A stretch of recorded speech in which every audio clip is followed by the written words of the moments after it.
What's up, guys? So this is the 1217 KBAR USMC Classic KBAR Fighting Utility Knife. And this is the new 1310 codenamed Slabby, which is kind of a knife, a modern rendition that's coming from the 1217. Now, the modern rendition, the improvements they made of this knife, is it better than the older classic KBAR knife? Did they do a good job in kind of giving you a modern rendition of one of their most popular iconic KBAR knives? I don't know. That's what I'm going to kind of try to figure out comparing these two in this upcoming video.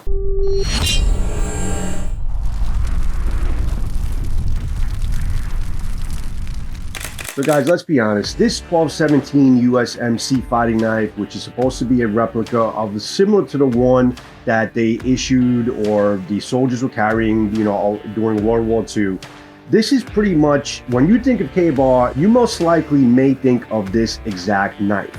Just the leather sheath, leather stacked handle, the rat tang or the stick tang, a lot of controversy that goes on with KBAR through the years with that, whether it's good or bad or indifferent or whatever the case is. But just the overall look and aesthetic of this knife, this is what KBAR is. This is the iconic knife that has made KBAR. When you think of KBAR, you may think of this exact knife.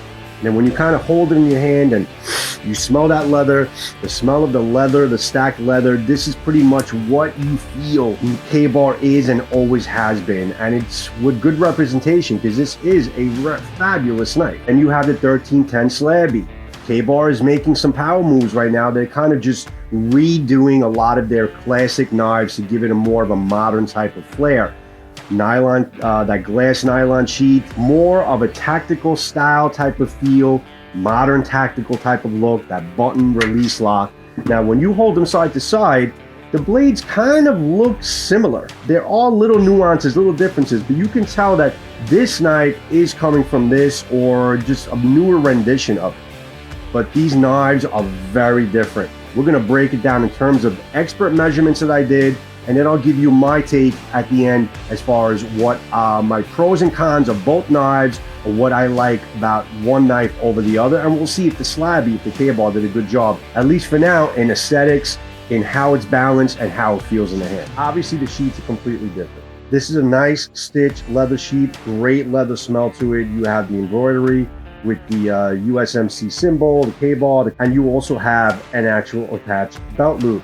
So right off the bat, the sheaths are completely different. This is more of a traditional feel. This is more of a modern feel. A lot of people are a little kind of uncomfortable with the fact that there's no belt loops attachments or anything like that. As a little disclosure, guys, this was sent to me from John Stitt, CEO of KBAR, for me to check out, compare the two, and get you my experience and show it to you. Obviously, because I do review KBAR on my channel, I thank John for sending this over to me and thank KBAR. This particular knife, just so we know, is a first rendition. I'm going to repeat that at the very end. There are going to be other renditions of this knife.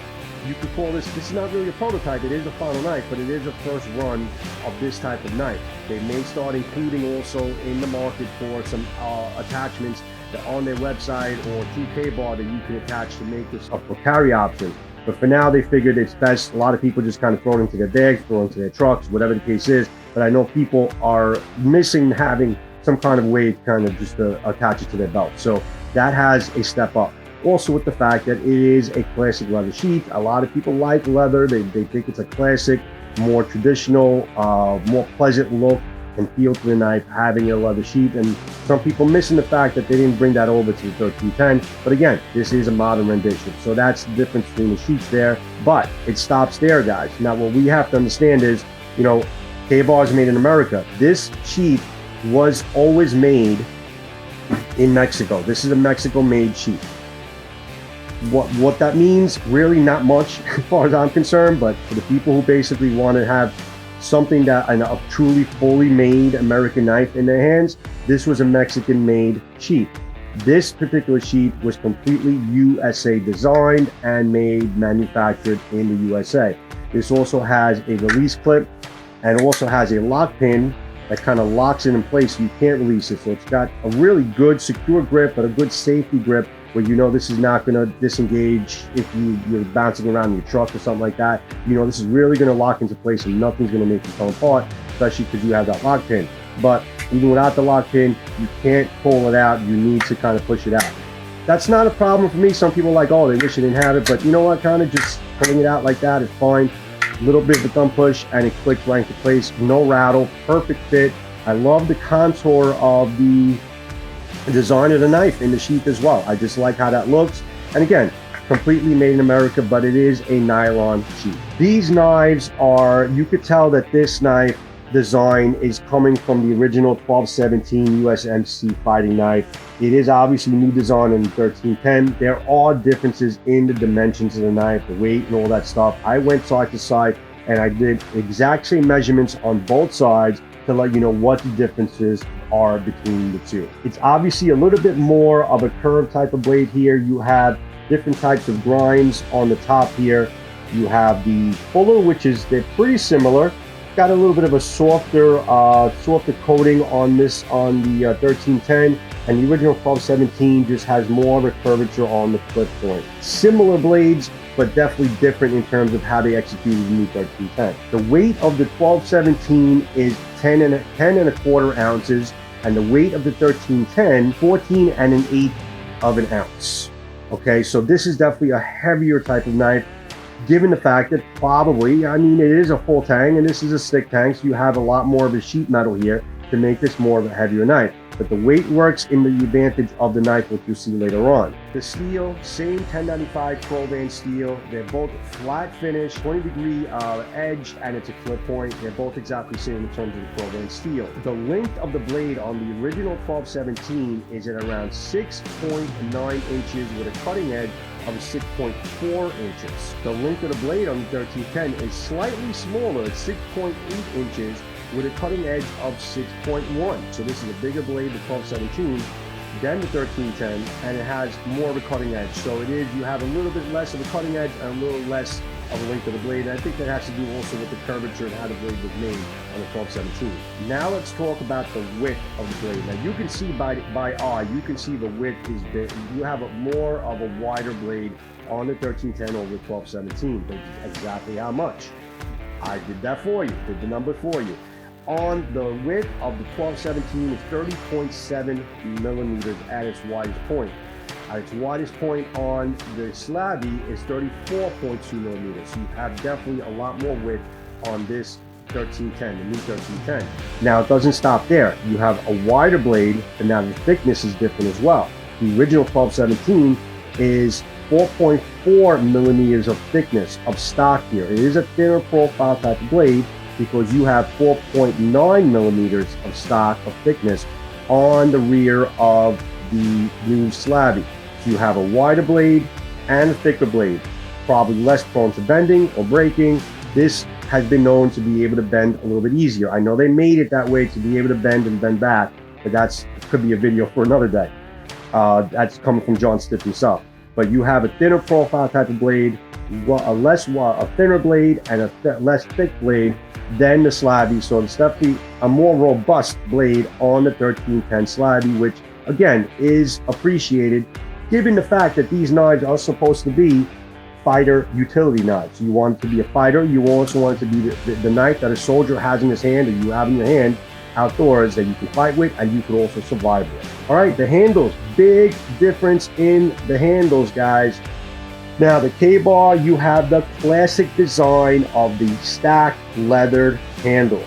I mean, I can't stop smelling the leather. I love the smell of this leather. I have always liked the comfort of this handle, the look of this handle. This is your iconic KBAR look and feel to this handle, to this original fighting knife in KBAR.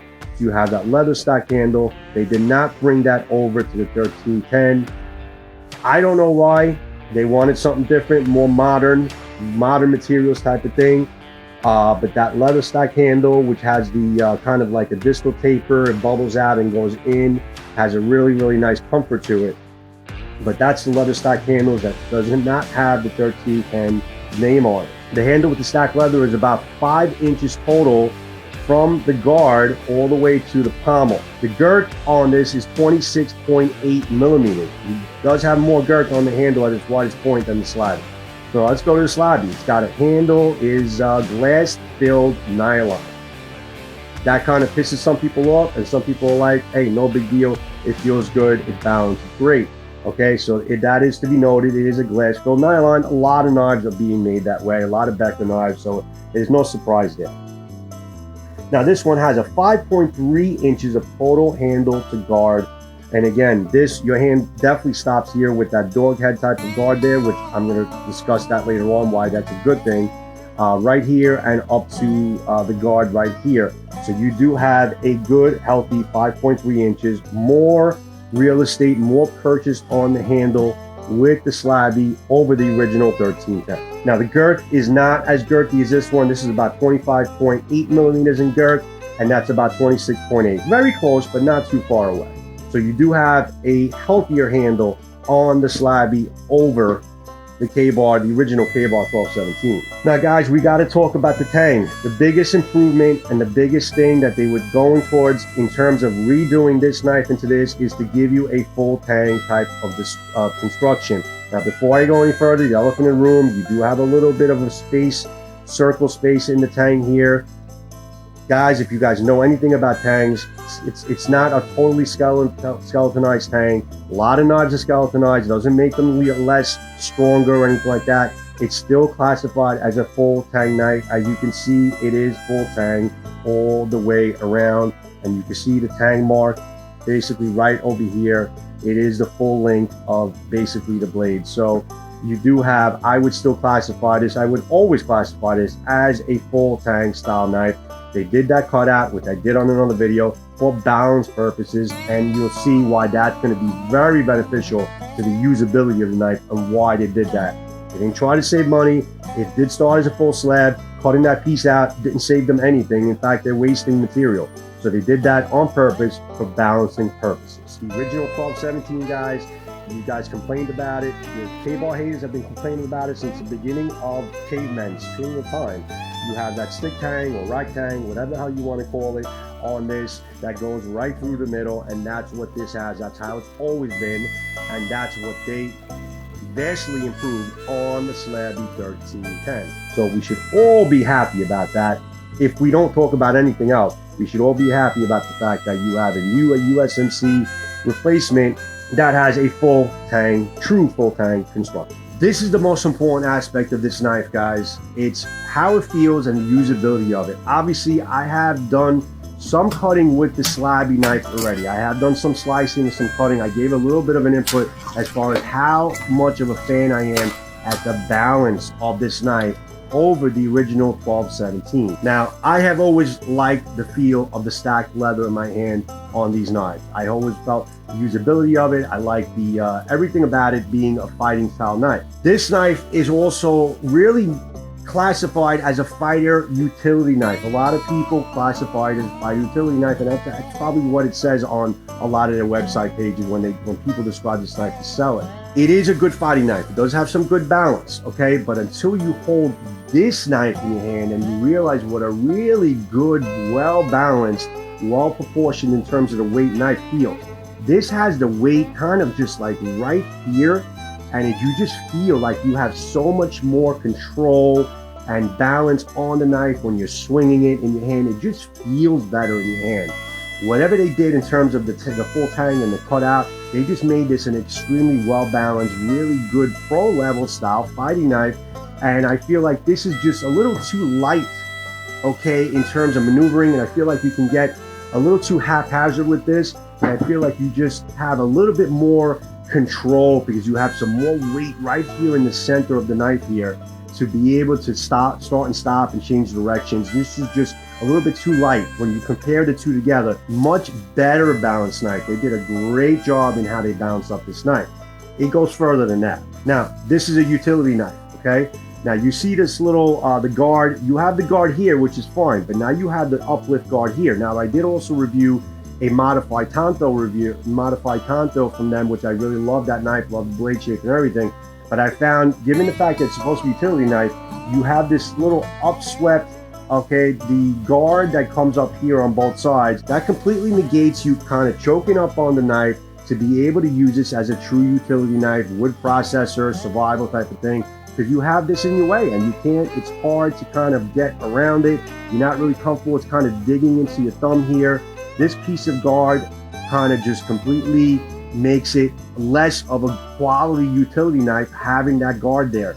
Here is fine because you want to protect your hand from fighting and all that, but here, this piece here completely eliminates that. If I was going to be using this on the field to you as a utility knife, I would kind of just cut that completely out and use it the right way, and I think this would be a lot more comfortable using it for that reason. Still be a good fighting knife because you still have the guard right here that'll protect your hands if in an allocation where you need to use it that way. So that piece right there, big difference with the much better designed 1310 KBAR, the Slabby. You have the guard here and you have no guard up here. So you're able to really choke up on this thing and really have great control over the tip, whether you're slicing, you're kindling, you're making arrowheads, or you're Rambo in the woods and you got to make up your arrowheads. You have more control because much better comfort, 100% better comfort from this to a flattened out top here with no guard, and you can really choke up and it feels really, really good in the hands. And that probably made it more well balanced. I don't know, as far as the dynamics of the weapon, whatever they did, they made this a 100% better utility knife for me, and still kept it in its heart a fighting type of knife, with giving it that really wonderful balance in the hand. I really love how this feels. It goes around really well. It feels good in the hand. It's got a nice swell. I like how this is easy to change directions. Now, if you were to use this as a reverse grip on the original 1217, you do have a loop here where your hand can stop there, but it can slip. I mean, to the most part, not much, not too much, but there's not much of a lip here that stops your pinky or anything like that from kind of slipping off the knife and losing a little bit of control. I don't think that would happen. But the improvement that they made with this kind of dog head type of pommel here, this lip here, your pinky, your hand locks into place. This knife is not slipping out of your hand. If you're using it with the traditional type of grip, this will never slip out of your hand because it locks into place right here. Genius design. I love how they kind of fix this up. So your hand locks into place here and your hand locks into place here. Your hand is not going anywhere. That didn't look too good.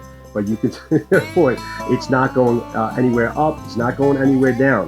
Whereas with the original, you got some good locking grip here on top, but on down, it's not the same as the Slabby. They did improve it. I love the fact that they can both stand up on their own. I like that trademark that they can still do that, with the 1310 like the original, but they improved this a great deal. You also have a hole for a lanyard rope if you want to have a lanyard rope and wrap this around. Didn't have that on the original 1217 as well. So they achieved two things. They lock your grip into place. You have a little bit of solidity here if you want to bang things. Okay, use it as kind of like a makeshift hammer. I think that should work fine, which I'll test that out on the demo purposes. Lanyard rope, lock into place, much better comfort, more secure grip than 1217 ever had. And that's the improvement there, and that has to be noted, and they have to get credit for that, because I think they did a great job. A balanced knife, much more comfortable knife, bigger handle, lock into place, your hand is not going anywhere. It's a much better fighter, much better handling type of knife, and without the guard, it's a much better utility type of knife. So without even using it, guys, just swinging it around, doing some water bottle cuts, I can tell this is a big improvement in terms of the usability and the expanded usability of being a really good fighting knife, well balanced, and a utility knife, given all the improvements that they made over the original. But this just made it a lot more easier to do both. All right, guys, I'm not going to lie to you. The aesthetics of the original 1217 USMC, I really love the aesthetics. I love that beautiful leather, the stacked leather, the whole feel, the look, the traditional, really nice aesthetic of this knife. I love the look of this knife. Whereas this knife, basically with the nylon kydex, it's kind of it's that's where it is. If you have to just close your eyes and just use it, which you wouldn't do with a knife. If you had to close your eyes and not worry about how it looks, this is a much better quality knife in terms of the full tang, the solidity, usability, and everything. But aesthetics wise, if you're into that type of thing, I do miss the aesthetics of the older knife, and I wish they would come out with a rendition of Slabby that looked a little bit more like this, and maybe with the leather sheath and the belt loop and things like that. So that has a step up. The 1217 definitely has a step up still, all these years later, as being a much more attractively attractive knife, a better aesthetic on the USMC version. And the Slabby is just a little bit more modern style type look. So now that basically is a good segue for me to talk about the very next video I'm going to be making with this knife. Just because you have the nylon sheaths doesn't mean you need to stay with the nylon sheaths. These are removable, and I heard that a little difficult to remove, but I'll take care of it. These are removable, and now comes in the next video is going to be all about Lucas Carroll at Carroll Custom Knife Scales. Carroll's Custom Knife Scales are currently making some of the best scales on the market. They have partnership with Tough Gear with a couple of different companies and with KBAR, and they're hitting it out of the park. Lucas is doing a great job with his scales. We're going to have Lucas on Blade Talk coming up pretty soon, but I wanted to get through this review first. I will be replacing these nylon sheath scales with these new micarta scales that Lucas had sent me to test out, and these look absolutely gorgeous. You put those on this knife here, which I believe Scav has very similar ones to these, if not exact same ones, and then you're going to see how this knife is going to come much closer in terms of the aesthetic of this knife. And I think the grip, I know the grip is going to be a lot more secure in the hand, more secure. Even though it's a sure grip right now, you're not slipping, it's going to be much more of a comfortable, secure grip with the micarta. So that's going to be the next video coming up. We're going to talk all about Lucas Carroll. We're going to talk all about Carroll's custom knife scales. They do an amazing job. I'm going to show you close-ups how beautiful the scales are once I put these on. That's going to be the next video coming up. It's going to be, if it's ready, it's going to be linked at the end of this video. If not, you'll see it coming up very soon. So this is a KBAR special, guys. I couldn't do a full review of the 1310 without comparing it with the classic older version or the new version that it's coming from, because how can you talk about what's new if you can't talk about basically what's improved, what's got better, and what basically maybe they could have done better with other renditions coming up. So there you have it, guys. New knife scales coming for this knife on the next video, and a full beat the crap out of it demonstration review of the KBAR. I already did water bottle slices. Great sharp edge out of the box. But let's get a little rougher and tougher with this thing and see how much it can take. I have a feeling it's going to be just fun. Stay tuned for the next KBAR video on the Steel Mindset. Joe Steele, out.